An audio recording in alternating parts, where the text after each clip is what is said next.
Karibu kutazama kile ambacho kiko mbele yako kwa siku hii ya leo. Kocha wa Yanga Pedro amekiri kuwa timu yake ilizidiwa katika dakika za mwanzo wa mechi ya Kariakoo Derby kutokana na kasi kubwa iliyowakilishwa na wapinzani wao Simba. Akizungumza baada ya mechi jana iliyochezwa uwanjani New Aman Complex huko Zanzibar, Pedro amesema kwamba pressure na nguvu za Simba mwanzoni zililazimisha wachezaji wake kuchukua tahadhari kabla ya kuingia vizuri kwenye mpango wao wa mchezo. Tulihitaji muda wa kuzoea, tumezoea kucheza na timu zinazokabia katikati. Leo ilikuwa tofauti kabisa. Namna Simba walivyobadilisha mbinu zao na kuanza mashambulizi ya kasi kutoka pembeni pamoja na mpira mirefu ya kushtukiza ilikuwa changamoto kubwa kwetu, ameyasema hayo Pedro.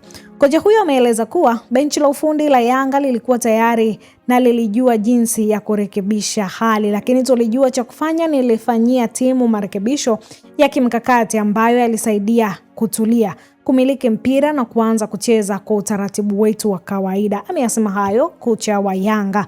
Kadri dakika zilivyokuwa zikipita, Yanga walionekana kuimarika zaidi, wakiweza kurejesha nidhamu ya mchezo na kuanza kutengeneza nafasi zao kama ilivyo kawaida. Hii inaonyesha kwamba licha ya changamoto za mwanzo, timu ina uwezo wa kurekebisha mbinu zake na kuendelea kushindana kwa kiwango cha juu. Lakini kwa mchezo wa juzi, tunasema Simba ilikuwa vizuri uwanjani. Katika uwanja wa New Aman Complex tuliona yote yaliyotokea na ilikuwa ni dhahiri kwamba Simba walikuwa na kiwango kizuri. Hii ni Gift Online TV, endelea kusubscribe, kushare, kulike pamoja na kucomment ili uzidi kupata taarifa kamili kwa wakati ulio sahihi.